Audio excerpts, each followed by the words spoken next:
हम नवरात्रि क्यों मनाते हैं? हर साल जब शारदीय नवरात्रि आती है, पूरा भारत माता रानी के जयकारों से गूंज उठता है।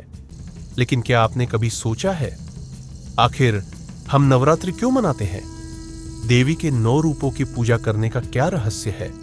और नवरात्रि का संबंध राक्षस महिषासुर से कैसे जुड़ा है? इस वीडियो के अंत तक आपको एक ऐसी बात पता चलेगी जो शायद आपने पहले कभी नहीं सुनी होगी। जय माता दी दोस्तों, आज हम जानेंगे नवरात्र मनाने का पौराणिक और वैज्ञानिक रहस्य और माता के 9 रूप की कहानी भी। कथा सुनते सुनते कमेंट्स में जय माता दी लिखकर हाजिरी लगा दीजिए। चलिए शुरू करते हैं। महिषासुर और मां दुर्गा।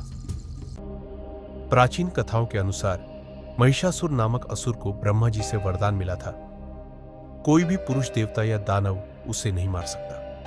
वरदान पाकर महिषासुर अहंकारी हो गया। उसने तीनों लोकों में उत्पात मचाना शुरू कर दिया। देवताओं को स्वर्ग से भगा दिया। अर्षि मुनियों की तपस्या भंग कर दी। तब देवताओं ने अपनी अपनी शक्तियां मिलाकर आदि शक्ति दुर्गा का निर्माण किया। उनके 10 हाथों में अलग अलग देवताओं के अस्त्र शस्त्र थे। नवरात्रि के 9 दिनों तक मां दुर्गा और महिषासुर के बीच भीषण युद्ध हुआ। 10वें दिन, जिसे विजयादशमी कहते हैं, मां दुर्गा ने महिषासुर का वध कर दिया। इसलिए नवरात्रि सत्य पर असत्य की जीत और धर्म की अधर्म पर विजय का पर्व माना जाता है। नवरात्र का लोक और वैज्ञानिक महत्व। नवरात्रि सिर्फ धार्मिक नहीं बल्कि वैज्ञानिक दृष्टि से भी महत्वपूर्ण है। यह समय ऋतु परिवर्तन का होता है, बरसात से शरद ऋतु की ओर। इस दौरान उपवास फास्टिंग करने से शरीर डिटॉक्स होता है, इम्यूनिटी बढ़ती है। आइए जानते हैं देवी मां के 9 रूपों को। नवरात्रि के 9 दिन मां दुर्गा के 9 स्वरूपों की पूजा की जाती है। पहला दिन, मां शैलपुत्री की पूजा। माता सती ने यज्ञ कुंड में अपना शरीर त्यागने के बाद हिमालय राज के घर जन्म लिया और पार्वती बनी। पर्वतराज की पुत्री होने से इन्हें शैलपुत्री कहा गया। ये वृषभ पर सवार है, एक हाथ में त्रिशूल और दूसरे में कमल धारण करती है। नवरात्रि का पहला दिन मां शैलपुत्री की पूजा को समर्पित है। इनकी उपासना से जीवन में स्थिरता और नई शुरुआत की शक्ति मिलती है। दूसरा दिन, मां ब्रह्मचारिणी की पूजा।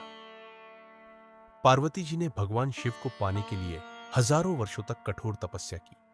फल, बेलपत्र और अंत में निर्जल रहकर भी उन्होंने तप किया। उसी तपस्या के कारण वे ब्रह्मचारिणी कहलाई। इनके दाहिने हाथ में जपमाला और बाएं हाथ में कमंडल है। इनकी पूजा से आत्मबल, संयम और धैर्य की प्राप्ति होती है। तीसरा दिन, मां चंद्रघंटा की पूजा। शिव से विवाह के बाद पार्वती ने चंद्रघंटा का रूप धारण किया।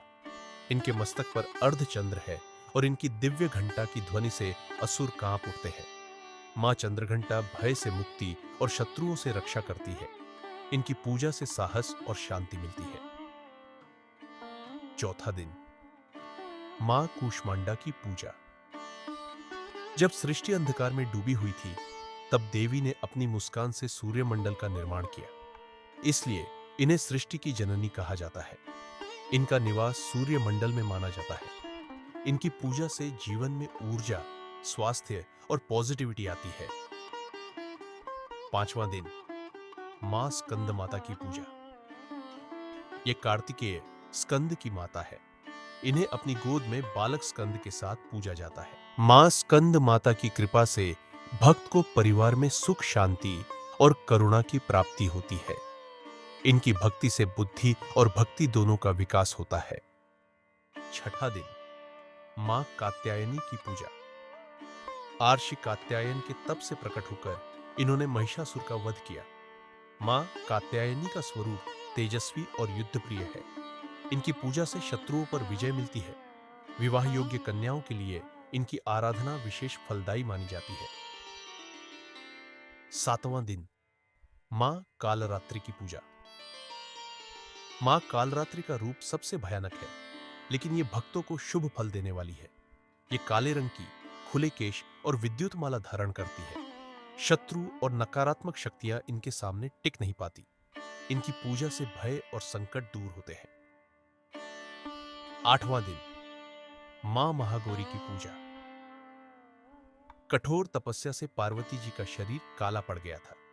जब उन्होंने गंगा में स्नान किया तो उनका रूप गौरवर्ण हो गया और वे महागौरी कहलाए। ये श्वेत वस्त्र धारण करती है और बैल पर सवार होती है। इनकी पूजा से जीवन में पवित्रता और समृद्धि आती है। 9वां दिन, मां सिद्धिदात्री की पूजा। नवरात्रि के अंतिम दिन मां सिद्धिदात्री की पूजा होती है। ये सभी सिद्धियां और ज्ञान प्रदान करती हैं। इनकी कृपा से भगवान शिव अर्धनारीश्वर बने। इनकी भक्ति से भक्त को आध्यात्मिक शक्ति और सिद्धियों की प्राप्ति होती है। नवरात्रि का संदेश है शरीर और आत्मा दोनों की शुद्धि और जीवन में संतुलन लाना। एक रोचक तथ्य, क्या आप जानते हैं नवरात्रि साल में सिर्फ एक बार नहीं आती। साल में 4 नवरात्रि होती है, चैत्र, आषाढ़, आश्विन और माघ। लेकिन प्रमुख रूप से हम 2 मनाते हैं, चैत्र नवरात्रि और शारदीय नवरात्रि। यानी नवरात्रि का असली अर्थ है हर मौसम में आत्मा और शरीर की सफाई और देवी शक्ति से जुड़ना। दोस्तों, नवरात्रि सिर्फ त्योहार नहीं, ये हमारे भीतर छुपी शक्ति को जगाने का पर्व है। हर दिन मां दुर्गा का एक अलग रूप हमें याद दिलाता है कि अगर हम में धैर्य, तप, करुणा और शक्ति हो तो जीवन का हर अंधकार मिट सकता है। अगर इस वीडियो ने आपके मन में मां दुर्गा के प्रति भक्ति और नए विचार जगाए हो तो इसे लाइक कीजिए, अपने दोस्तों तक पहुंचाइए और ऐसे रोचक काव्यों के लिए काव्य कोश को सब्सक्राइब करना मत भूलिए। तो जुड़िए हमारे साथ और मिलकर खोजते हैं हमारी सनातन संस्कृति के छुपे हुए रहस्य। जय माता दी।